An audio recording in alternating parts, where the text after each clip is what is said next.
Bonjour à tous, nouveau épisode aujourd'hui de Dealer de Wheels.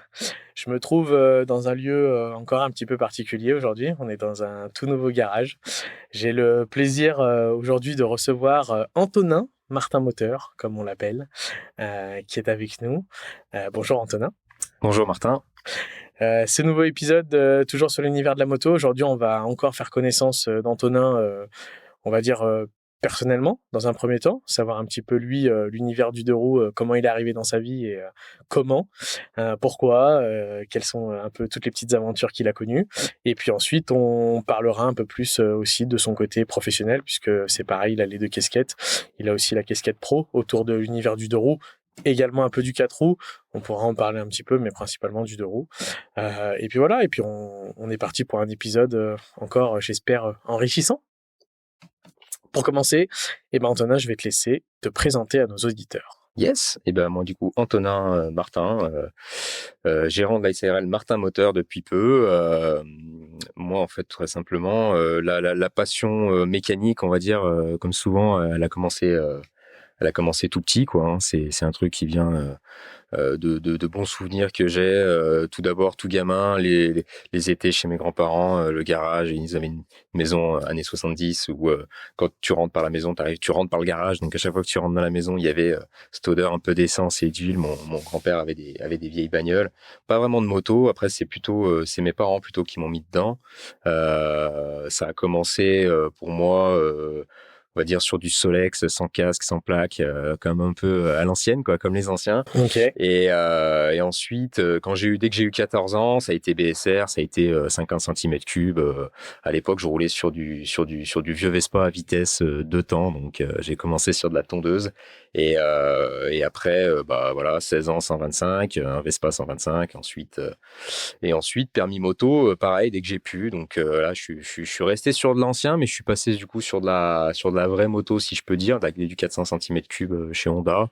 Voilà, parce que petit budget, facile à entretenir et voilà. Pour revenir sur les origines, tes parents étaient motards du coup?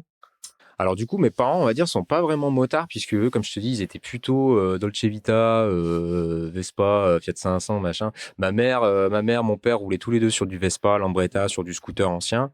Donc moi, on va dire que c'est la culture mods qui m'a inspiré dans un premier temps. Je me suis imprégné de ça.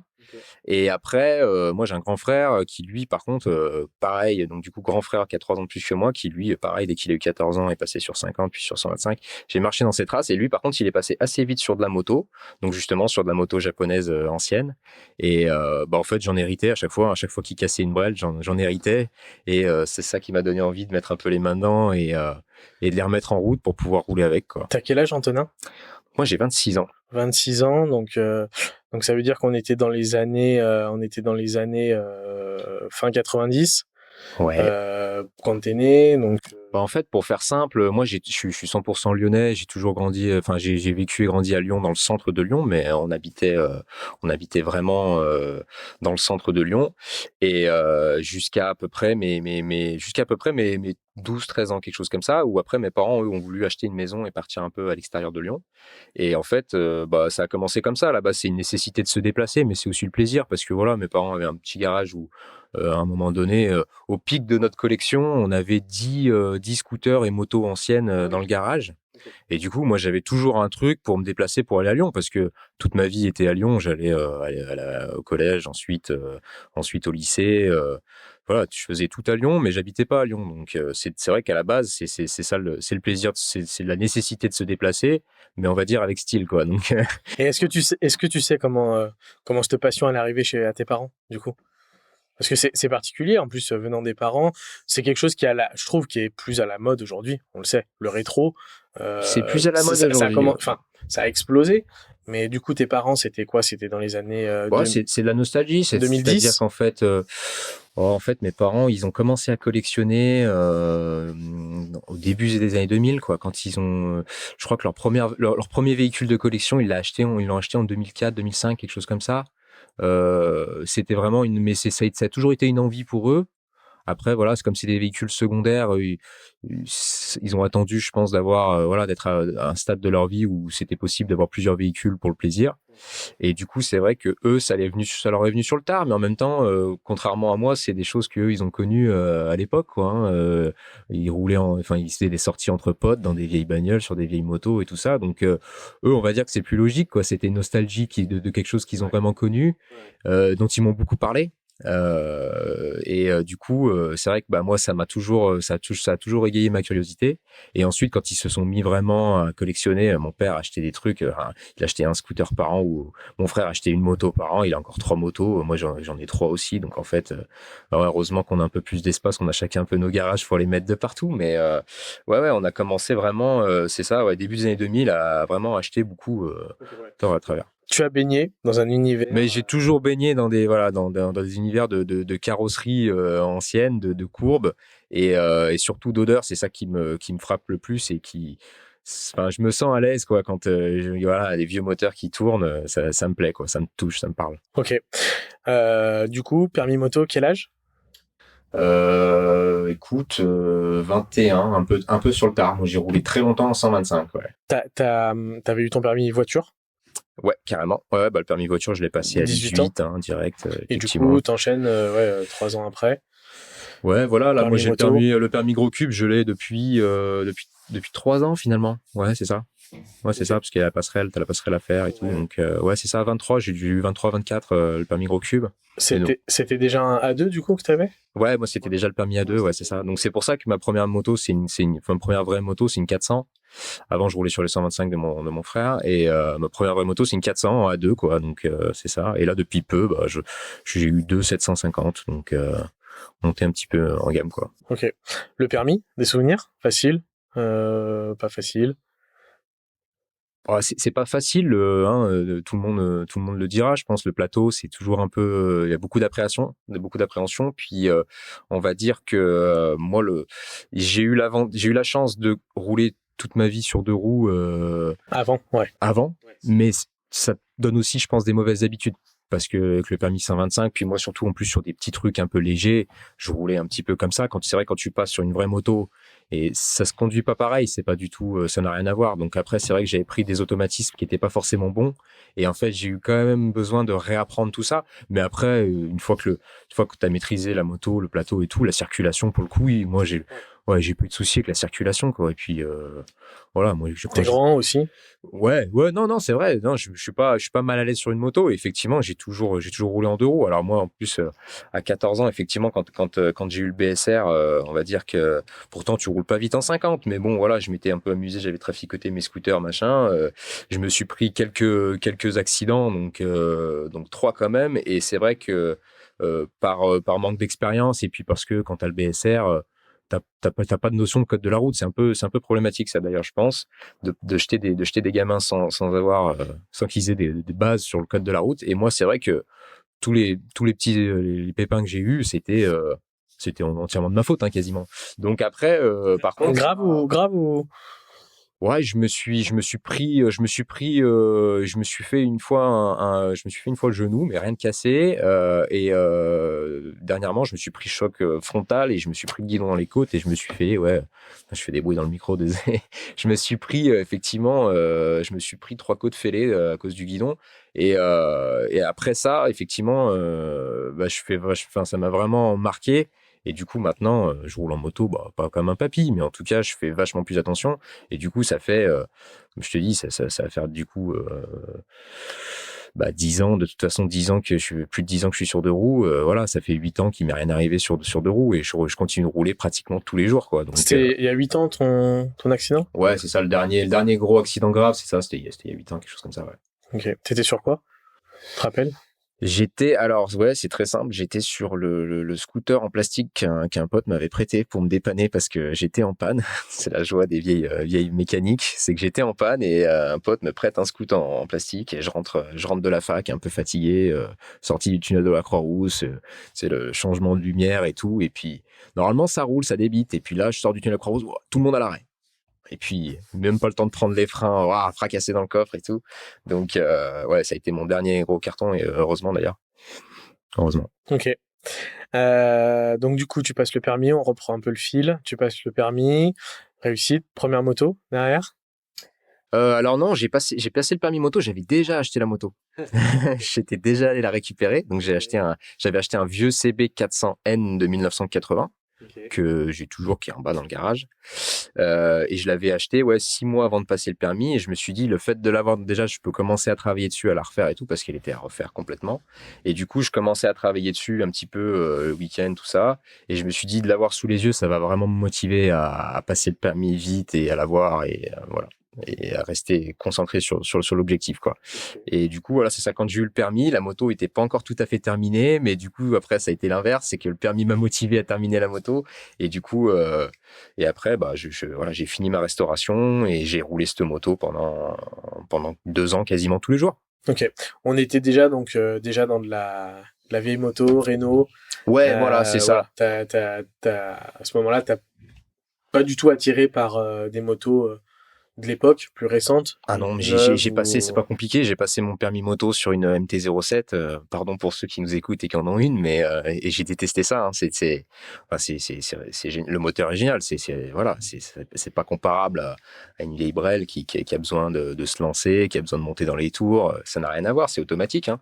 Mais pour moi, il y a pas de charme, il y a pas d'âme, et c'est presque trop facile à conduire, quoi. Puis, enfin voilà, mais bon, ça c'est moi, hein, je pense que. Ouais, ça c'est un débat intéressant parce que aujourd'hui on a vraiment on a deux écoles entre guillemets, enfin, on a deux mondes qui se séparent, les motos on va dire récentes, et puis tout ce côté custom, ancienne et tout. Alors pour ma part, moi je fais partie un peu des deux, c'est-à-dire que je suis je suis amoureux des vieilles motos, tu le sais, mais le côté praticité dont tu pouvais parler tout à l'heure, travail journalier, m'a fait aussi apprécier, enfin découvrir et apprécier les motos récentes. On va pas se leurrer, hein, taper un kick Ouais. ou, euh, ou faire chauffer un carbu en hiver pour aller à ton rendez-vous de travail, c'est pas toujours évident. Donc voilà. Mais c'est vrai que c'est un monde qui t'a jamais attiré. Enfin, quand tu parles de vraiment de plaisir, c'est-à-dire t'as jamais conduit une moto plus récente en te disant waouh, quand même cool. Je crois que la moto la plus récente que j'ai conduite où je me suis dit ouais, c'est très sympa, c'était une Triumph 3 cylindres, une Thunderbird, je crois. Je suis pas très fort avec les modèles anglais, mais ouais, qu'un pote m'a fait essayer, et là je me suis dit ah ouais, c'est une moto où je pourrais me laisser tenter, je pourrais partir là-dessus parce que super à conduire. Et après par contre bon là c'est pareil, c'est personnel, c'est le moteur 3 cylindres qui je trouve a un bruit un peu particulier qui me touche pas. Mais oui, le truc le plus récent que j'ai essayé, c'est ça que je voulais dire, c'était voilà, on est au grand max au début des années 2000. Après, pour moi, dès qu'il y a des tableaux de bord digital, mais moi, bon, c'est pareil, hein, c'est pareil pour les voitures, hein. J'ai jamais la voiture la plus récente que j'ai eue, c'était 96, hein. Donc, je veux dire, ouais, dès que c'est trop électronique, trop moderne, voilà, moi, j'aime bien vraiment que ce soit 100% mécanique, que je puisse comprendre le fonctionnement surtout et que je puisse le réparer. Mais Bon, ça c'est ta déformation professionnelle. c'est de la déformation professionnelle, c'est ça. Non, mais voilà. Non, mais en tout cas, ma curiosité pour la mécanique et pour la moto a commencé comme ça, parce que en partant de trucs justement en panne, en me disant, il faut que je comprenne le système, que je puisse identifier le problème, le résoudre, et après, bah, si j'ai fait ça, j'ai gagné une moto. C'est un peu une suite logique quand on écoute l'histoire de ta famille. Ouais. Ça aurait été, bon, ça aurait pu, hein, des fois les enfants ne suivent pas forcément C'est vrai, ouais, ouais. la ligne directrice de la famille, mais bon, c'est sûr qu'avec ton frère en plus, donc je pense qu'il y avait quelque chose de familial, de se Ouais, retrouver il y avait un vrai autour de. terreau, tu vois. Et après, ce qui est marrant, c'est que voilà, finalement, moi, mes parents maintenant ont passé un cap où forcément, bah, ils ont plus le même âge, puis donc voilà, c'est vrai, kicker des trucs, tomber en panne, casser des câbles, bon, bah, maintenant ça les intéresse plus Enfin, moins de trop. charme. Ça a moins de charme, ouais. Je suis d'accord avec toi. Il faut avoir, enfin voilà, quand tu bosses et que tu as des impératifs, faut avoir quelque chose qui est fiable à 100%. Mais ils y reviennent un petit peu petit à petit maintenant, parce que forcément maintenant ça prend une plus grande part de ma vie. Donc si ça les intéresse de plus en plus, on y revient. Mais voilà, là, ouais, c'est le côté vraiment 100% plaisir. À l'époque, on était vraiment des acharnés. On avait autant de véhicules parce qu'il fallait toujours qu'on en ait un, au moins un qui soit en état de fonctionner. Donc, plutôt que d'acheter un truc moderne, on avait 50 trucs anciens qui étaient quasiment tous en panne. Mais maintenant, bon, bah, voilà, on essaye d'avoir quelques véhicules restaurés, entretenus, et après, on a des véhicules effectivement plus modernes pour les besoins de tous les jours. Donc on a enfin compris comment ça fonctionnait la collection. Mais moi, ça me dérange pas, je continue de rouler tous les jours sur des trucs anciens parce que Si ça s'accorde à ta vie, voilà, ouais, tant voilà. mieux. C'est aussi. Mais parce que je sais que même si j'ai un petit pépin sur le bord de la route ou même si j'ai un gros pépin, après moi je me débrouille tout seul et ça me fait pas peur. Mais ça peut pas être le cas de tout le monde, c'est évident. Et puis Donc c'est sûr. alors quand tu parlais de terreau, c'est marrant, mais on sent vraiment que même toi, alors je sais pas, tu me diras peut-être ton frère dans quoi il est parti professionnellement, mais on sent que c'est vraiment du terreau. Ça a vraiment dirigé. Ah, beaucoup, ouais. Alors, mon frère, lui, est pas du tout parti, du coup, dans l'automobile ou dans la moto, parce que c'est sa carrière s'est déroulée différemment. Mais il a pas des regrets. Mais en fait, il s'intéresse beaucoup à ce que je fais. Et je pense que si dans peu de temps ça fonctionne et que je lui tends la main, il me rejoindrait presque. Parce que effectivement, lui, ça le passionne tout autant. Après, il est pas du tout technicien, donc ça l'intéresserait pas de mettre les mains dans le cambouis, comme on dit. Mais effectivement, il pourrait, comme moi, enfin voilà, faire des journées de 10 heures à bosser, enfin, dans le milieu de la voiture ou de la moto ancienne, sans trop broncher, quoi. Ça le dérangerait pas. Ok, ok. Première moto, donc tu la retapes, tu commences un peu, tu as le permis, tu t'accélères. Pour la retaper, tu roules. Première sensation avec cette moto, tu te rappelles? Ouais, je me rappelle très bien parce que en fait, c'était assez drôle. C'est que donc, ce qu'il faut expliquer, c'est qu'à cette époque-là, j'ai toujours pas de diplôme de mécanique. C'était vraiment, c'était un passe-temps. J'étais encore à la fac. Je retapais la brelle dans le garage de mes parents et tout. Et moi, jusqu'ici, j'avais roulé sur des 125. Donc moi, je commence, enfin j'avais refait la boîte, j'avais tout changé, mais en fait, être vraiment mécanicien compétent, c'est pas juste balancer des pièces sur une moto. Mais bon, moi j'ai commencé comme ça, en balançant des pièces neuves, en me disant je change tout, j'ai tout mis neuf. Et après vient l'étape du réglage carbu et tout. Et donc moi j'y vais à tâtons, mais en tout cas je démarre la brelle, elle démarre au quart de tour. Je suis super content. Bon, je sais plus ce que j'ai, je crois, j'ai une grosse fuite d'essence, une grosse fuite d'huile tout de suite. Donc bon, j'arrête, je la remets, j'y repasse un peu de temps le week-end. Hop, le week-end d'après, je suis reparti sur la route. Elle démarre, elle tourne nickel. Et puis par contre, je roule avec, mais elle a pas de puissance, il manque rien. Mais moi, je viens d'un 125, donc en fait, là, je me dis, ouais, c'est bon, ça marche. Et je roule, et je me souviens, je vais hyper loin, mais en fait, la moto, elle marchait pas du tout correctement. Et je vais hyper loin, tout content, je reviens. Et en fait, je dis super. Et en fait, après, tout simplement, je sais plus comment ça se passe, mais j'essaye la moto d'un pote et tout, qui était, je crois, pareil, une CB500, donc très similaire. Et puis, en fait, je me dis, mais c'est un avion de chasse, cette moto, c'est pas possible. Du coup, il y a un problème avec la mienne. Et donc, je m'y repenche et c'est ça, je repasse du temps et tout. Et en fait, ouais, ça m'a pris, mine de rien, c'est bête, mais ça m'a pris presque 1 an pour que la moto soit vraiment parfaite et réglée comme il faut. Mais en même temps, voilà, je partais de zéro, j'avais pas du tout d'expérience. Et la moto, je l'ai achetée, elle était à moitié démontée, elle était dans des cartons, quoi. Ok. Donc, mais bon, c'était ce challenge qui m'a vraiment intéressé, qui m'a vraiment motivé. Et du coup, c'est pour ça, là, maintenant, ce moto, je l'ai encore et je pense que je l'aurai toujours parce que c'est le début de l'histoire et c'est ce qui a fait qu'ensuite, j'ai voulu vraiment me spécialiser là-dedans et devenir beaucoup plus professionnel et en faire mon métier, quoi. Ok, trop cool. D'autres motos après? T'as eu beaucoup de motos? Beaucoup de motos, vraiment, à moi, en perso, non, pas vraiment. J'ai eu ensuite, dès que j'ai eu la passerelle, ensuite, j'ai acheté un 750, donc un CB 750 des années 90, que je voulais préparer en café racer. Donc, j'ai commencé un peu, il y avait un souci sur le moteur, donc j'ai ouvert le moteur, j'ai refait le moteur, j'ai passé vraiment beaucoup d'heures sur cette moto.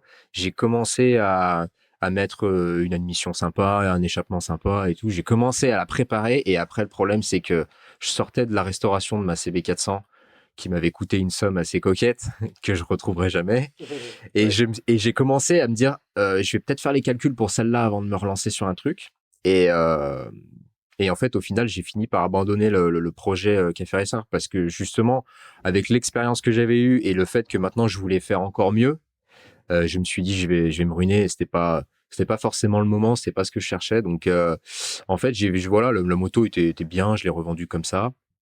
Et ensuite, le hasard a fait que un très bon pote à moi, Boran, avait un VFR 750 qui traînait dans son garage, qui savait pas tellement quoi en faire. Il y avait un peu de boulot à faire dessus, pareil, même scénario, quoi. On me dit, voilà, je te donne une moto, si tu sais la remettre en route, elle est à toi. Voilà. Donc, en fait, j'ai passé pas mal de temps dessus, pas mal d'heures dessus. Et ça a fini, ça s'est fini que voilà, j'ai déjà fait presque 10 000 avec, en refaisant plein de choses au passage. Mais voilà, donc là en ce moment, voilà sur quoi je roule. J'ai toujours un Vespa 125 qui traîne chez moi parce que c'est les origines, donc ça c'est pareil. Le terreau. Je m'en séparais pas. En plus il a une belle histoire. C'est un Vespa que mon père avait acheté neuf, donc il était première main et il l'a donné à mon frère qui l'a cassé, puis il me l'a donné à moi qui je l'ai aussi cassé derrière. Mais là je le refais et je le garderai toujours, c'est pareil. Donc voilà, c'est ça. Là en ce moment, voilà la collecte, un Vespa 125 à vitesse, un PX, la CB 400 que je roule encore tous les jours parce que celle-là, elle est nickel, et un VFR 750 de 89, donc les premiers. Avec lequel je m'éclate parce que c'est pareil, nouveau moteur, nouvel agrément, guidon bracelet, voilà, je suis en train de découvrir un nouveau monde. Ok. Je pense que l'étape d'après, c'est Harley Davidson. Donc, mais je t'entraîne là-dessus parce que je sais que toi, ça te plaît. Mais ouais, voilà. Ça, je pense que c'est ce qui me manque on va dire, dans le monde de la moto. C'est quelque chose que je connais encore pas. Ok. Super. Très belle histoire. J'aime beaucoup alors, on peut devenir motard de façon beaucoup plus simple que ça, mais je trouve très intéressant un parcours comme le tien qui part de la famille et de partager des moments jusqu'à aujourd'hui. Martin Moteur. Voilà, Martin exactement. Moteur. Donc, explique-nous un petit peu Martin Moteur, quand, comment, pourquoi, avec qui, quel est le terreau aussi du coup de Martin Moteur, comment ça a commencé. Du coup, je suppose des études à un moment. Alors, oui et non, parce qu'en fait, voilà, donc moi, mon parcours, on va dire, au niveau des études, il est parti dans une direction à la base qui n'était pas du tout celle de devenir garagiste. Moi, j'ai marché un peu, j'ai continué de marcher dans les traces de mes parents parce que à la sortie du bac, comme beaucoup de gens, je savais pas trop où aller, et donc moi, je suis sorti d'une formation littéraire. Je m'intéressais beaucoup à la philosophie, donc je voulais faire quelque chose là-dedans, sans trop savoir s'il y avait du débouché derrière. Donc, il me fallait, on va dire, un petit peu un truc un peu plus stable que ça. Et mes parents sont tous les deux juristes pour le coup, et donc rien à voir avec la mécanique et ce monde-là. Et du coup, moi, sorti du bac, je me suis inscrit à une formation en droit et en philosophie. Et du coup, j'ai fait un double cursus droit-philosophie. Donc, la philosophie, c'était purement pour l'ouverture d'esprit, pour ce que ça pouvait m'apporter, parce que c'est ce qui m'intéressait à ce moment-là. Et ensuite, le droit, c'était, on va dire, la base, le socle pour peu importe ce que j'allais faire derrière, mais c'était un socle, en tout cas, un peu solide sur lequel je pouvais m'appuyer, quoi. Et le problème, c'est qu'à la sortie de la licence, en fait, c'est pas du tout ça qui m'intéressait. Le hasard fait que donc je bricolais dans le garage de mes parents, tout ça. Deuxième année de fac, j'étais inscrit au permis voiture, et les cours sont, comme tout le monde le sait, les cours sont pas toujours tous obligatoires à la fac. Donc quand toi t'as envie d'avoir le permis, que ça t'excite plus que d'aller en cours, et tu vas beaucoup passer tes leçons de conduite et tu vas pas trop à la fac. Donc il se passe ce qui doit se passer, c'est que je rate ma deuxième année de droit. Donc du coup, le problème, c'est que je la rate. Enfin, c'est pas un problème, c'est comme ça que ça s'est déroulé, c'est que je la rate pour 2 matières pour un semestre. Donc en fait, j'avais concrètement 6 mois de libre devant moi. Et donc du coup, au niveau de ma formation, c'est comme ça qu'il y a une petite ampoule qui s'éclaire dans ma tête et qui me dit, ça peut peut-être être l'occasion de passer cette année à me documenter, à me former à la mécanique un peu mieux et tout ça. Donc je m'inscris à des cours par correspondance pour un diplôme de mécanicien, donc CAP mécanique automobile.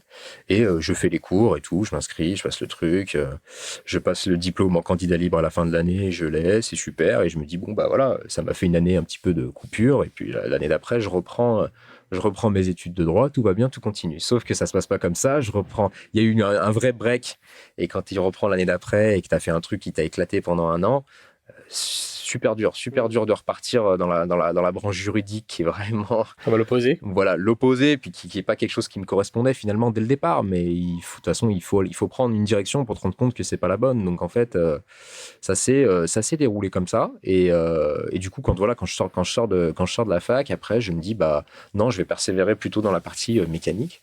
Et donc je prends direct un job. Je commence dans un garage, voilà, un centre auto, Midas pour ne pas le citer. Je fais de la mécanique générale, je fais des trucs bien crasseux comme on peut l'imaginer, hein, la vraie image du mécano en bleu de travail, tout noir, de la tête aux pieds. Et je fais ça pendant quelques années pour me former. Donc effectivement, moi, j'avais quand même un petit peu de bagage aussi, quand même. Enfin voilà, j'étais capable de comprendre, de faire d'autres choses que simplement de la mécanique. Et donc du coup, dans tous les métiers enfin dans tous les jobs de mécano que j'ai toujours eu aussi un petit peu d'autres casquettes, à savoir un peu responsable à l'accueil, de la facturation, des trucs comme ça. Et du coup, j'ai géré aussi un petit peu de la partie administrative, ça m'a toujours un petit peu intéressé, en tout cas qui m'a pas déplu, pourvu que c'était pas que ça, que c'était pas être juste dans un bureau. Mais du coup, de faire les deux, ça m'a jamais dérangé. Et ça s'est déroulé comme ça. Et dans tous les jobs que j'ai fait, dans tous les garages où j'ai été, j'ai toujours fait un peu les deux. Et ça s'est terminé. Enfin, le dernier job que j'ai eu, du coup, en salarié, j'étais responsable d'un garage, donc d'une conciergerie où on avait à peu près une quarantaine de véhicules confiés en permanence à l'année. Et donc, ça, c'était le stockage, mais c'était aussi l'entretien, c'était aussi, voilà, emmener les voitures au contrôle technique, tout ça. Et moi, j'étais responsable. Je faisais toute la facturation, je gérais tout, les banques, les contrats, les assurances, les trucs. Et donc, du coup, en fait, j'étais pratiquement un Gérant sans gérant de être. fait, voilà, dans la boîte. Et donc, j'ai eu ce poste pendant 3 ans où je me suis formé à plein d'autres choses, plein de nouvelles choses, la comptabilité, les trucs comme ça, parce j'ai essayé d'être bon un peu sur tous les trucs, d'avoir voilà, une bonne gestion de la boîte, puisque le gérant me faisait confiance. Et, euh, et après, bon, il s'est passé des événements, il y a eu le Covid, évidemment, hein, Ouais. donc il y a eu un vrai break. Je me suis posé pas mal de questions, et puis après, la boîte a eu quand même quelques difficultés. Le proprio du garage, je savais pas trop s'il voulait le garder. Enfin voilà, il y a eu une grosse période de doute, et puis ça a fini par arriver à mes oreilles que en fait que lui il cherchait absolument à vendre, mais que moi j'étais pas au courant de tout ça. Enfin, j'étais au courant de très peu de choses, et je trouvais ça m'a vraiment affecté, dans le sens où effectivement quand t'es responsable d'un établissement comme ça, et que tu gères tout du mieux que tu peux avec avec l'expérience que tu as, hein, parce que je pense effectivement de ne pas avoir été toujours parfait, mais en fait, voilà, il s'est passé ça. Il y a eu un moment où il y a plus de confiance, il y a eu un déclic, et je me suis dit, bon, bah, de toute façon, voilà, là au stade où j'en suis, je commence à être à l'aise en mécanique spécialisée ancienne, parce que le garage où je bossais, c'était ça, on faisait que de l'ancienne. Je suis à l'aise un petit peu en gestion, en comptabilité, en facture, tout ça. Je me dis, en fait, bah, je commence à avoir toutes les armes pour me dire, si je monte mon garage, je serais pas trop ridicule, quoi. Il est temps de. Voilà. Et puis effectivement, après, voilà, bon bah, on a réussi à se mettre d'accord. Moi, j'ai négocié une rupture conventionnelle, et donc j'ai arrêté la vie salariale entre guillemets fin 2021. Tu t'es jamais posé la question de racheter le garage? Alors, ça aurait pas été dans mon budget concrètement. Voilà, sans rentrer trop dans les détails, non, c'était une affaire qui avait bien tourné, qui tournait un peu moins bien au moment où justement ça commençait, un post-Covid, où ça commençait un petit peu à être sur le déclin. Alors, le bon entrepreneur te dirait que c'est justement le bon moment de l'acheter. Et évidemment, évidemment. Mais bon, franchement, j'aurais pas eu les arguments, tu vois, pour aller voir une banque et tout ça. Ça aurait pu s'étudier, hein. On me l'a dit, hein, beaucoup de gens m'ont conseillé, m'ont dit pourquoi pas. En plus, tu connais déjà la boîte, tout ça. Donc, mais, euh, mais en même temps, c'était pas moi. Enfin, c'était pas ma société. Et en fait, bon, je pense que quand on est jeune et que on se dit on va prendre une boîte, on va avoir une boîte, on a envie plutôt peut-être de créer plutôt que de reprendre quelque chose qui existe. Ouais, bah, c'est deux choses complètement différentes. Ça restera. Ça, tu peux le faire devenir ta boîte. Tu vois, quelque chose qui Oui, a créé, tu changes tout, tu oui, puis c'est ça. changes Puis le quand tu logo, puis tu quand, amènes quelque chose de différent. voilà. On dit souvent que de toute façon, une entreprise, c'est le, elle est toujours à l'image des gérants. Donc, quoi qu'il en soit. Bah, c'est sûr que voilà, en 3 ans dedans, de toute façon, j'avais déjà fait un certain nombre enfin, j'avais déjà apporté un peu ma patte dans le truc, c'est évident. Je m'étais Ouais. investi à fond. Voilà, il y avait beaucoup de choses que j'avais entrepris pour changer un peu le garage. Mais après, ouais, je pense qu'effectivement, enfin, c'était un budget conséquent. Et puis, c'est vrai que j'avais vraiment, moi, personnellement, cette envie de me dire, voilà, il faut que ce soit moi, il faut que ce soit mon. C'est pour ça que de toute façon, ça porte mon nom. Je voulais que ce soit Ouais. mon image, ma Non, puis de toute réputation. façon, faut aussi le dire, jeune entrepreneur, c'est pas forcément inné pour tout le monde. Surtout, je pense, dans un milieu méca qui est pas un milieu où fluctuent des centaines de millions d'euros tout le temps. de pouvoir s'engager sur un projet qui représente des sommes importantes. Tu vois, autant tu vas faire quelque chose dans la tech, une start-up, bah, tu sais que tu vas être sur des bases à plusieurs millions d'euros d'investissement de chiffre d'affaires, de prêts, voilà. Autant j'imagine que sur la méca, voilà, sachant que tu t'es fait un peu en plus au fur et à mesure de tes expériences professionnelles, plus que des examens, des CAP, des bacs pro, ce genre de choses. Donc c'est sûr que je comprends aussi et j'imagine la vision que toi t'en as, te dire faut peut-être que je commence par créer mon truc, le faire Ouais, fonctionner. voilà, c'est ça. Moi, je pense que c'était le bon moment en tout cas parce qu'effectivement, d'avoir un peu d'expérience et d'avoir un peu aussi, bah, faut bien le dire, voilà, une rupture conventionnelle où je suis parti de là-bas avec un petit bonus en me disant, bah, j'ai un peu d'argent, je peux monter un petit truc, pas trop ambitieux, mais prendre la température, c'était ça. Parce que acheter, voilà, une boîte à plusieurs centaines de milliers d'euros, c'est pas la même chose que de commencer une micro-entreprise. C'est ce que moi j'ai choisi de faire pour prendre la tempé. C'était, voilà, pour moi, c'était pas du tout la même chose, quoi. J'étais ambitieux, mais un peu avec un peu d'appréhension quand même aussi. Donc je me suis dit, donc le calcul, ça a été ça, c'est de dire voilà, je pars, j'ai un peu d'argent en poche, ça coûte rien de créer une micro-entreprise. Fallait juste que je trouve un petit local. J'ai trouvé un petit local. J'ai commencé à bosser un petit peu avec les moyens du bord, avec un vieux pont, 4 colonnes, avec du matos que j'avais déjà, parce que j'avais acheté un peu de matos au fur et à mesure, comme je bossais souvent chez mes parents. Et, euh, et du coup, voilà, l'investissement de départ, zéro, et voir ce que ça peut donner. Donc c'est ce qui s'est passé pendant l'année 2022. Ça a été voilà une année crash test pour voir si ça pouvait tenir ou pas. Et elle a pas été catastrophique, elle n'a pas été extraordinaire non plus, mais en tout cas elle m'a permis de me rendre compte de pas mal de choses que j'avais fait bien, de choses que j'avais fait moins bien, comme tous les entrepreneurs. Il y a un moment où il faut faire un petit bilan. Et Tous les ans, voilà, exactement, aussi. Mais non, en tout cas, ça a été enrichissant, ça a collé à ce que j'attendais. Et par contre, après, il est venu, voilà, un moment de faire le moment de prendre une décision, de se dire qu'est-ce qu'on fait. On est en mode, on est un peu, on est au ralenti. Qu'est-ce qu'on fait? Est-ce qu'on passe la seconde ou est-ce que on arrête tout carrément? Et j'ai réfléchi pendant plusieurs mois à ça. Il faut regarder un peu les chiffres aussi, hein, faut pas se leurrer. Et finalement, bah, heureusement, on a eu une opportunité. Mon meilleur ami s'est associé à moi parce qu'il croit, il me connaît, il croit dans le projet et dans ce qu'on peut accomplir.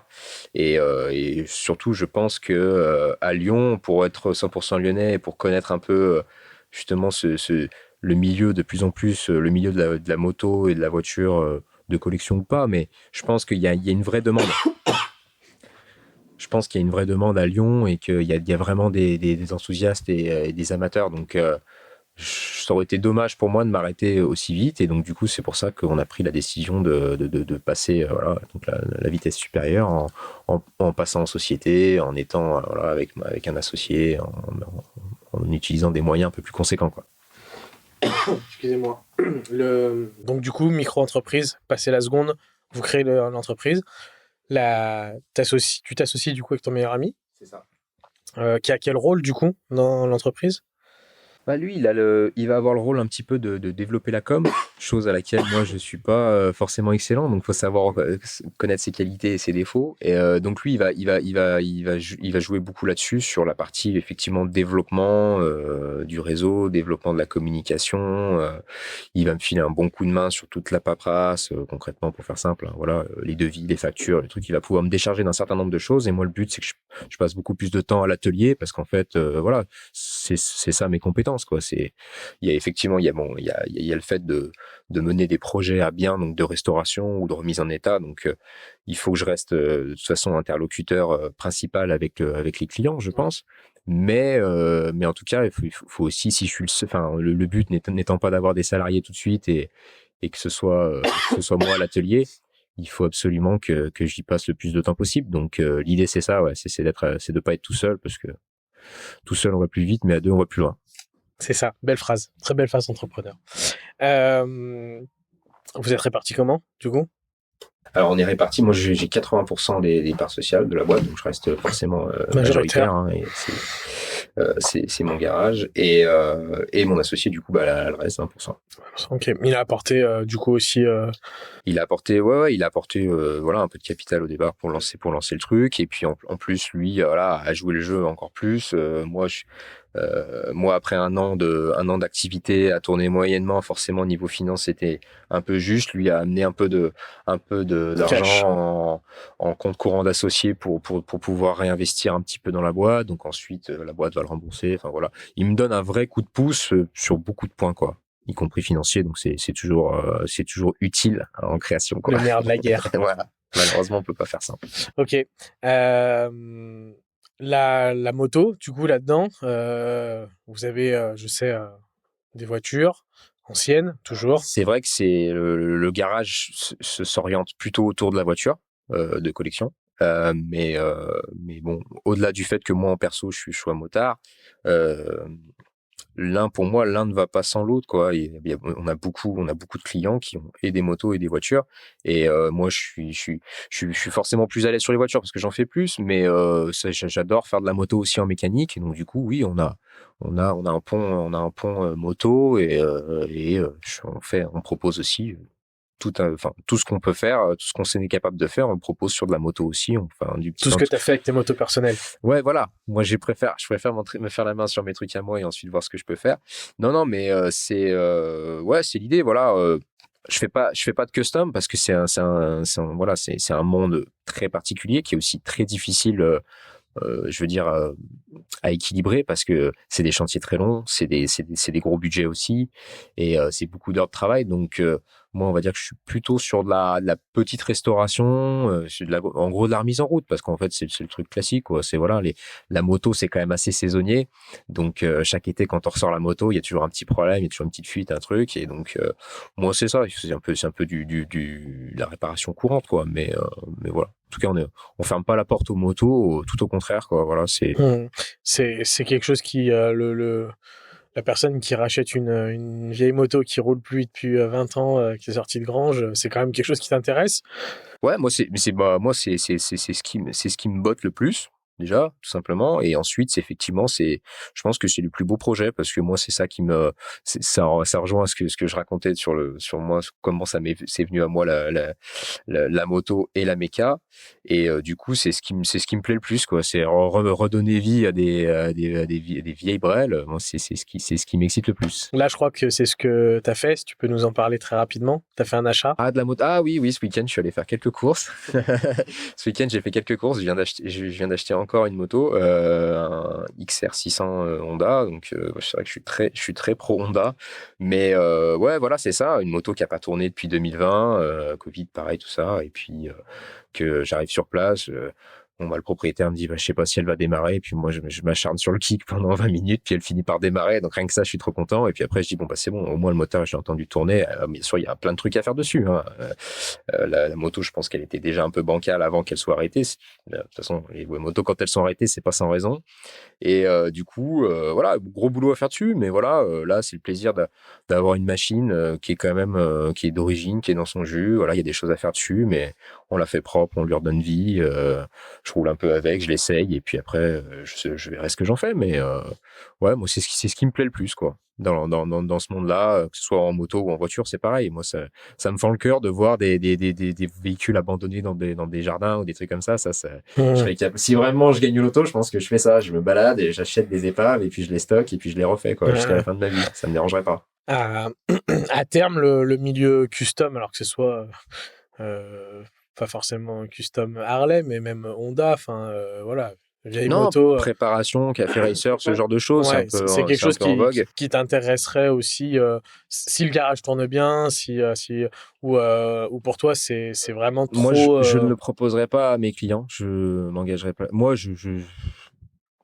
pour moi, pourquoi pas, enfin, ou pour des copains, par exemple, voilà, effectivement, des chantiers qu'on fait un peu à des heures perdues, c'est tout à fait envisageable. Mais en prestation vraiment simple, je pense que c'est trop compliqué. C'est trop compliqué parce que enfin, je connais quelques gars qui étaient là-dedans ou qui étaient là-dedans ou qui y sont encore et qui me disent à quel point c'est dur. C'est dur de s'en sortir quand on fait ce genre de truc. C'est super pour l'image, pour tout ce que ça apporte, la notoriété. mais effectivement, ce sont des projets qui sont pas toujours forcément rentables. Et puis, c'est très, très long. Et moi, j'ai déjà des problématiques de place rapidement avec les voitures et les motos parce qu'effectivement, même des projets assez simples, même des remises en route, on est confronté à des vrais problèmes de disponibilité de pièces sur à peu près tous les modèles. Il y en a où c'est pire que d'autres, mais donc en fait, oui, moi je suis souvent en stand-by, en attente de pièces et trucs, donc c'est pour ça que j'ai toujours plein de projets en cours. Donc ça va, faut jongler un peu avec tout ça, mais je pense que le custom ce serait encore pire.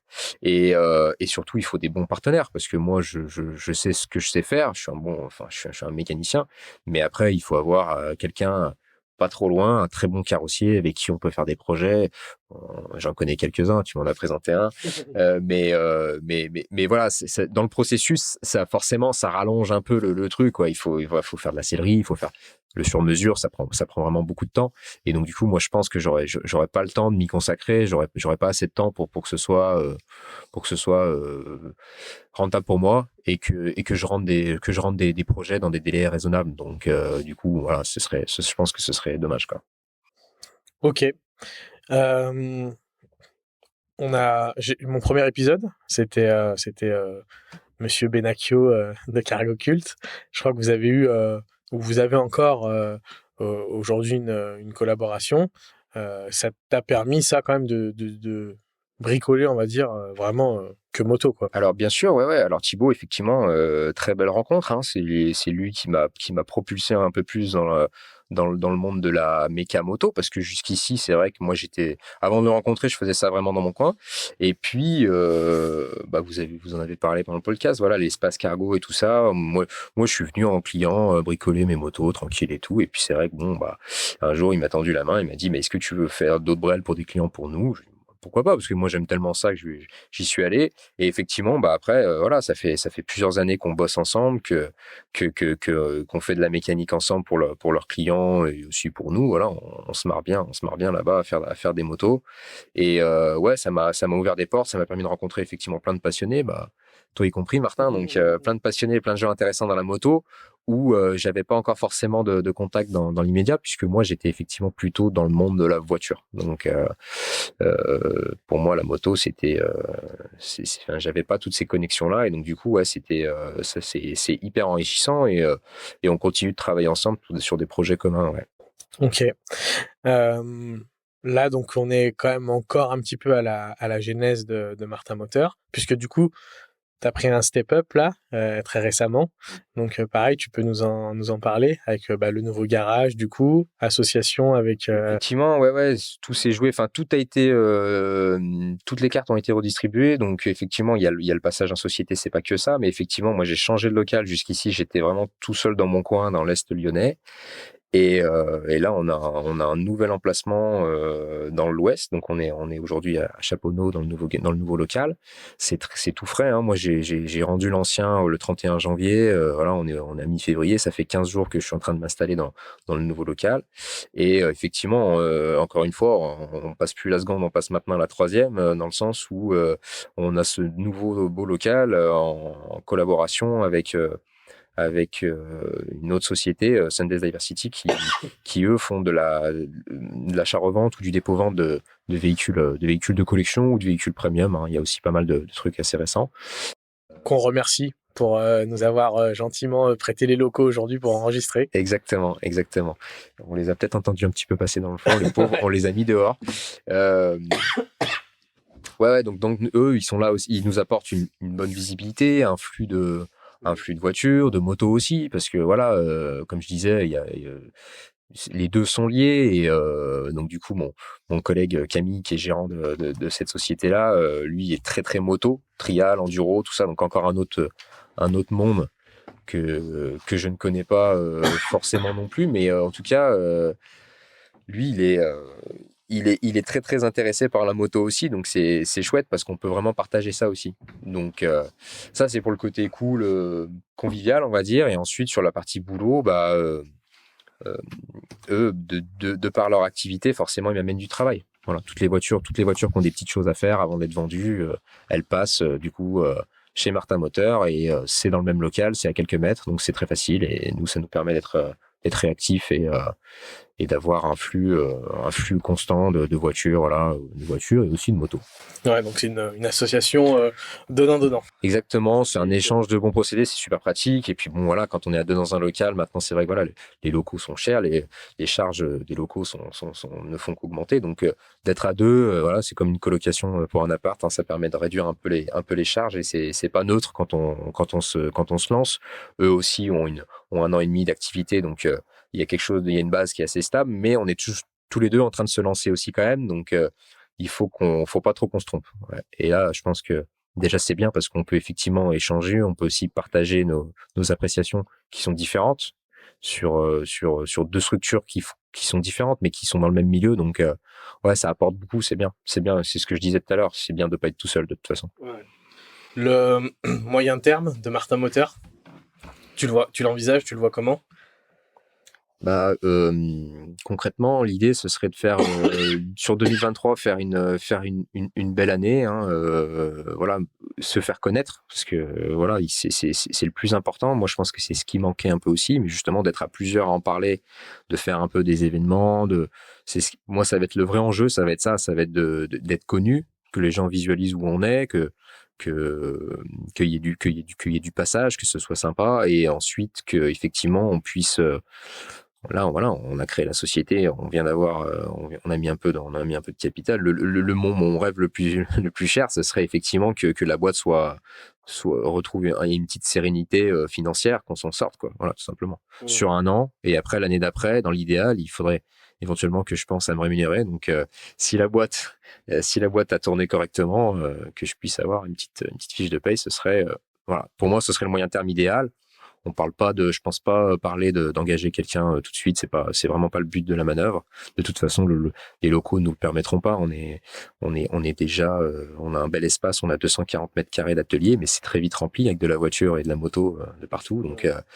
Donc ça va très vite. Donc on peut pas faire plus gros dans l'immédiat, mais dans le moyen terme, si déjà la taille qu'on a nous permet d'être confortable, ce serait le top. Voilà. J'imagine que c'est des choses que tu as regardées, mais de toute façon, ça va être aussi sur la com aujourd'hui. Je pense qu'on est dans un monde de communication et de marketing, donc ça va forcément être très important. Mais j'imagine que tu as regardé la rentabilité, dans tous les cas faisable. Quand tu me dis, faudra que je me paye un jour, faudra que... Oui, bah bien sûr. Moi, je pars du principe qu'une entreprise, de toute façon, si c'est une passion qui ne permet pas de vivre, c'est pas une entreprise. Ouais. Tu vois, tu peux avoir les, bah, tu peux avoir il faut les que ça reste un hobby. tu peux avoir les plus beaux projets du monde. Si à un moment, financièrement, déjà ils sont pas autonomes, ils ne tournent pas tout seuls, et si ils te permettent pas non plus aujourd'hui de vivre, parce que on sait bien, la vie d'aujourd'hui, on a voilà des charges, des prêts, éventuellement des loyers, faut manger et tout, et que ça s'accorde pas. L'un ne peut pas s'accorder sans l'autre. Enfin, tu peux pas être heureux dans ton travail si à côté tu t'as rien dans le frigo, quoi. Enfin, Évidemment. donc, Évidemment. et je pense que ça, tu l'as quand même mesuré. Enfin, il y a une. Ouais, bah, c'est ça qui est génial, c'est que j'avais pris la précaution d'effectivement, comme je t'avais dit, de faire une première année. Bon, même si forcément, voilà, tu peux pas mesurer tout le potentiel d'une boîte, parce que là, on est sur une forme qui est complètement différente. On est sur un autre projet. Mais en tout cas, effectivement, j'ai le recul de ma première année, de moi tout seul, ce que j'ai été capable, ce que j'ai réussi à faire tout seul dans mon coin, en étant personne, en n'étant pas connu, en mettant ça en perspective pour la deuxième année, en se disant bah maintenant on est à plusieurs, il y a déjà on va dire une petite clientèle qui s'est fait sur un an, il y a déjà des chiffres qui ont été là, je peux pas faire moins que ce que j'ai déjà fait parce que là avec les cartes que j'ai maintenant, je pense que ça va être forcément mieux. Donc oui, je te dis voilà, moi mes attentes c'est sur voilà une nouvelle année, voir ce que ça va donner. Mais je pense que voilà, ce sera effectivement, je sais ce que je dois faire comme chiffre concrètement pour être autonome, et que ça reste pas juste un rêve, mais que ce soit effectivement plus sérieux que ça soit une vraie entreprise. Euh, donc voilà, on va le Je te voir. titille là-dessus parce qu'on sent quand même que on sent à travers ton discours que voilà, t'es passionné par ce que tu fais, mais que t'as quand même, t'as une petite pointe d'appréhension quand même. On sent que Ouais, forcément. peut-être que si on l'enregistrait dans un an, ou peut-être qu'on fera un step 2. On pourrait faire un step 2, ouais, Dans un j'espère. dans un an ou 2 ans, peut-être Ici ou que... dans un garage plus grand, je sais pas. Ouais, Non, voilà. ce serait génial. Bien Ce sûr, serait complètement on différent. peut se faire plein de films, plein de Après, c'est pas du scénarios. tout une critique, hein. Moi, j'ai Non, été non, non. entrepreneur, j'ai commencé. Si on m'avait Non, mais c'est ça, podcasté à cette voilà. Et toi, époque-là, t'as un peu plus de bouteilles que moi dans l'entrepreneuriat, hein. Moi, ça fait qu'un an. Et puis, de toute façon, même si je suis un peu fonceur et ça, il y a pas grand-chose qui me fait peur là dans l'immédiat sur le projet parce que je pense qu'il est bien construit.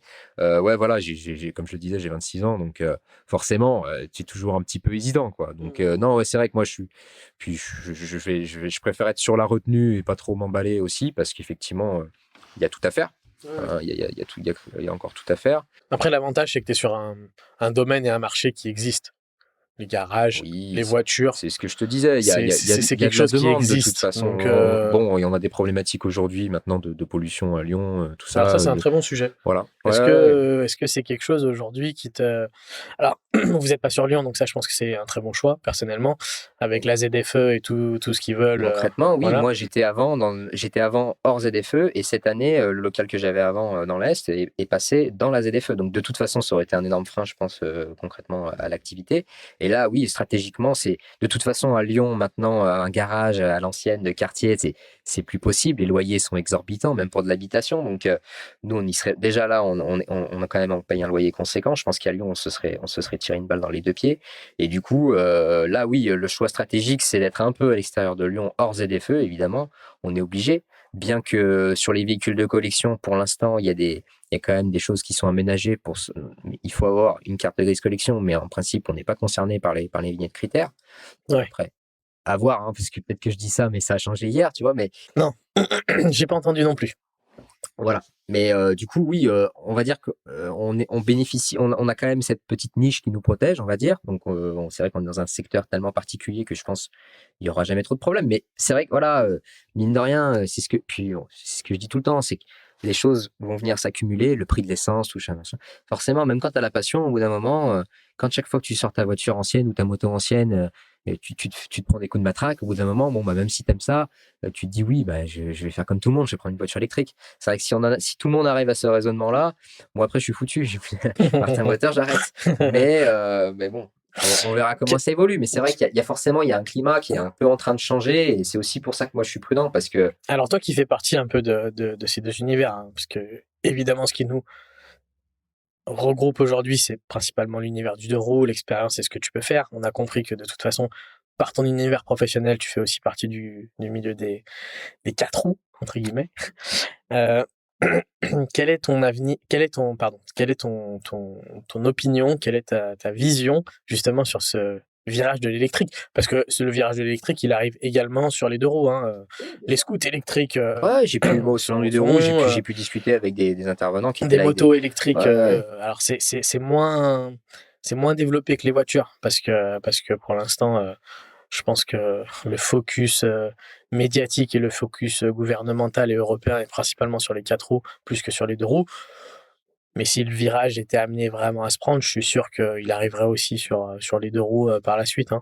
Mais quel est ton avis et ton opinion, toi, sur ça? Est-ce que tu y crois vraiment? Est-ce que, moi, pour t'expliquer pourquoi je te pose cette question-là, c'est que moi, je me demande si on n'est pas en train de nous faire un diesel version 2, quoi. Ah bah très bon point. Ouais, voilà, moi j'allais construire mon argumentation là-dessus. C'est ça qui est vraiment très très drôle avec les politiques et les politiques de transport, enfin que ce soit personnel ou public, c'est que j'ai l'impression qu'il faut toujours qu'on aille dans une seule direction. Tu vois, c'est diesel à fond à 100%, les aides, allez-y. Ensuite, bah machine arrière, non, peut-être essence, hybride. Maintenant c'est électrique. Et en fait, de toute façon, il faut être cohérent.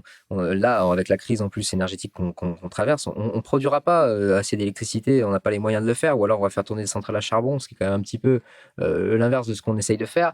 Donc, je veux dire, non, faut arrêter de se laisser influencer et de croire qu'il faut absolument partir dans une seule direction. De toute façon, voilà, avec le nombre qu'on est en France, on est obligé d'avoir, voilà, il y a tous ces véhicules qui sont là et le parc, que ce soit automobile ou moto, de toute façon, il est là, il existe. On va pas tout aller détruire, tout recycler, tout reconstruire. Enfin, ça va se faire de toute façon progressivement sur le long terme. Mais dans l'immédiat, je vois pas la fin. faut pas faire peur à tout le monde en disant qu'il faut absolument se rouler sur l'électrique. De toute façon, produire des véhicules électriques, c'est aussi polluant, voire plus polluant.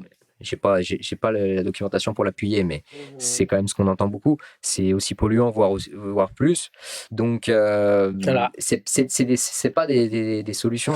En aparté là-dessus, je précise quand même à nos auditeurs qui nous écouteraient qu'il n'y a pas du tout de partie prenante de dire que c'est mieux ou c'est moins bien et que la vraie problématique qu'on a aujourd'hui, c'est une problématique climatique qui existe, qui est là. Voilà, c'est ça. On a une vraie problématique. Je demandais juste un avis sur la, comme tu dis, seule option qu'on nous propose.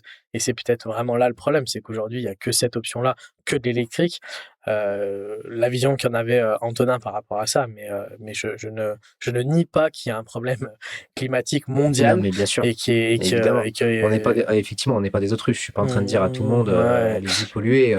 Continuez vos voitures. Non, c'est pas ça. Mais après, bon, sur les problématiques de pollution, on pourrait débattre sur les sources et qu'est-ce qui pollue le plus aujourd'hui dans le monde. Je pense que la partie transport et transport-collection, elle est tellement infime que ça vaudrait même pas le coup d'en parler. Mais bon, ça, encore une fois, c'est pareil, c'est un autre sujet. Mais c'est vrai que voilà, dans l'immédiat, qu'est-ce qu'on peut faire aujourd'hui pour réduire tout ça? En tout cas, c'est pas d'acheter tout de suite, de se jeter sur un truc électrique.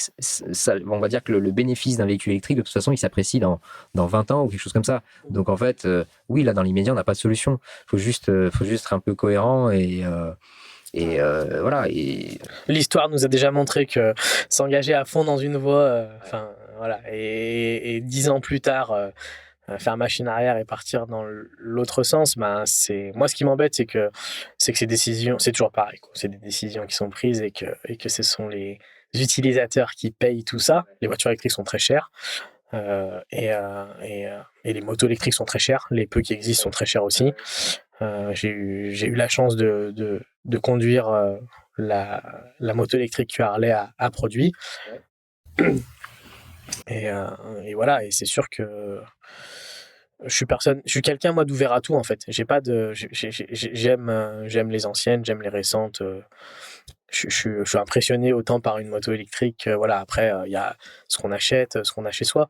Mais la prouesse technique, en tous les cas, qu'a réalisé Harley là-dessus et que d'autres sont en train de faire est excellente. Après, est-ce que à l'usage, est-ce que c'est bien, est-ce que c'est pas bien? Enfin voilà, il y a plein d'autres choses. Après, chacun, ça reste subjectif. Chacun se fera son propre avis par rapport à ses préférences et tout. Mais voilà, ok, voilà, on est parti un peu là-dessus. Bon, c'était intéressant. J'aime bien aussi, voilà, des fois élargir un petit peu le débat et connaître un petit peu.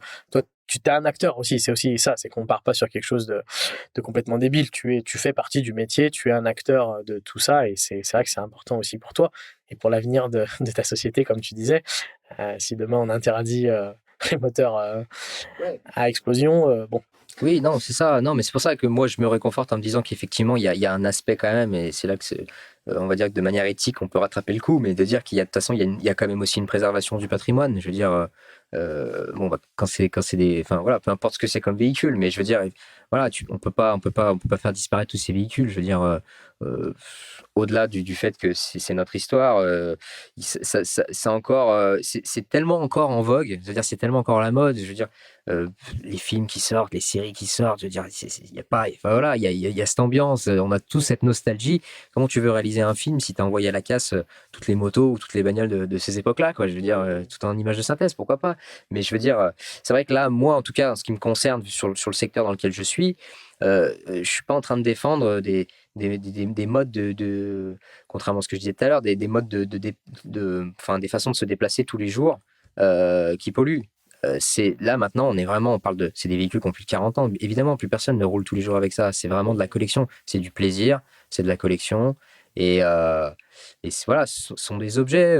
Pas la balade du dimanche au soleil. Ouais, je pense pas que ce soit la balade. Bon, après, voilà, t'as raison, faut pas trop se mouiller, mais je pense que c'est pas la balade au soleil à la campagne qui fait. Alors, qui on fait aura du mal, forcément quoi. des détracteurs, hein, ce genre de paroles. On a forcément des gens qui vont nous dire que si tout le monde Non, s'arrête. puis il y a des nuisances sonores et tout, bien sûr, les gens en ont peut-être marre aussi. C'est vrai que l'électrique, c'est plus confortable pour ça, mais, Alors mais après, bon. je reste et j'espère partisan quand même que les personnes qui écouteront Dealer de Wheels auront quand même, si Ont envie possible, d'écouter des un, moteurs. un amour du moteur moto principalement Tu me diras, et éventuellement du moteur voiture collection, puisque j'ai aussi une voiture collection. Mais donc c'est aussi quelque chose qui me plaît. Mais, euh, mais oui, oui, c'est toujours pareil. De toute façon, il y aura plein de gens pour nous dire qu'on a tort. Et il y aura, j'espère, des gens aussi pour nous dire qu'ils sont d'accord avec nous, ou du moins qui entendent les avis des gens sans porter de jugement. Moi, c'est surtout ça. Hein. Tu pourrais me dire, moi, je suis pour l'électrique, sur tout le côté travail et quoi que ce soit, je l'entends. Moi, je suis juste là pour discuter avec les personnes, voilà, sans parti pris, sans parti politique, sans éluder la question des problèmes climatiques. Mais bon, Oui, voilà, voilà. sûr que c'est un vrai enjeu. Après, Parenthèse close de ce débat-là. On va arriver vers la fin. Dernière petite chose, comment toi tu te vois dans Martin Moteur? Est-ce que alors là sur du long terme, est-ce que tu serais capable d'envisager un step-up vraiment très important, genre un très gros garage avec du monde qui bosse vraiment parce que tu as la notoriété, parce que tu as ramené quelque chose sur la voiture de collection, sur la moto de collection, je sais pas, avec des employés, vraiment quelque chose qui tourne, ou tu es plutôt la personne qui envisage Martin Moteur à peut-être avoir un apprenti avec toi, quelqu'un d'autre, rester sur quelque chose de plutôt petit, qui fonctionne bien, qui te permet de vivre tranquillement et d'avoir tes petits projets et d'être plutôt cool, parce que comme on dit, hein, entreprendre c'est bien, mais plus tu grossis, plus t'as d'emmerdes, quoi.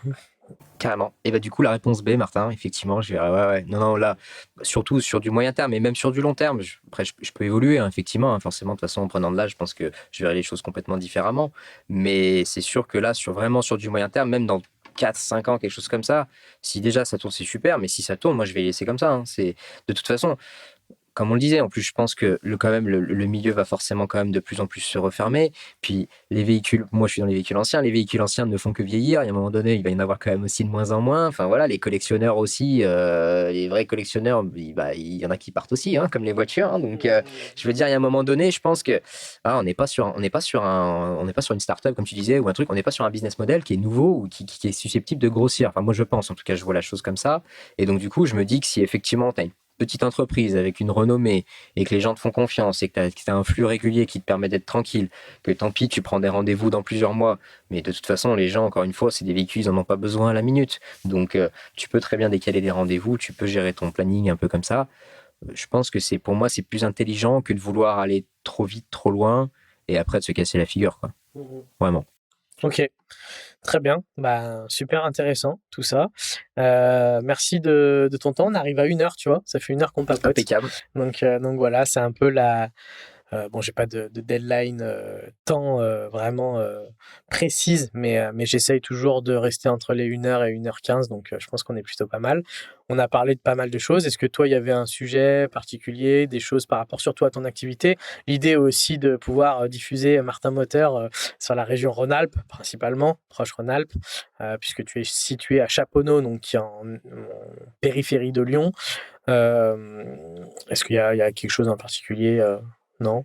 Non, rien de particulier. Non. Rien de particulier. Donc, on rappelle, donc Antonin, qui a donc un garage aujourd'hui, donc sur Chaponneau. Tu es sur la voiture ancienne et sur la moto ancienne.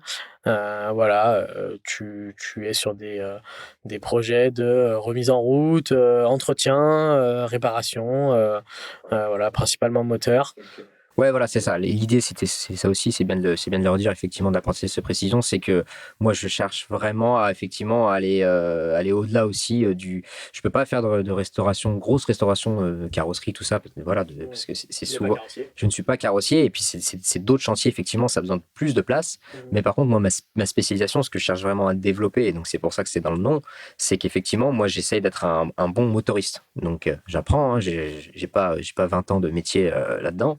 Mais en tout cas, ouais, moi, ça m'intéresse énormément aussi. J'adore passer des semaines, des mois, voilà, démonter des moteurs, regarder ce qui va pas, tout envoyer en rectification, remonter minutieusement, gants blancs, tout ça, et que ça démarre au quart de tour, et qu'après que les moteurs repartent pour, je sais pas, 150 000 km. Ça, c'est ce qui me botte le plus. C'est les projets que j'aimerais faire de plus en plus. Ouais, si effectivement Martin Moteur devait un petit peu gagner en notoriété. Moi, en fait, voilà, je voudrais rester tout seul, mais être mieux équipé, tu vois, voilà, un peu plus d'espace, une vraie chambre blanche, un truc, voilà, pour faire effectivement des moteurs anciens, refaire des moteurs anciens correctement. C'est vrai que c'est, voilà. Ok, super. On peut te joindre sur les réseaux sociaux.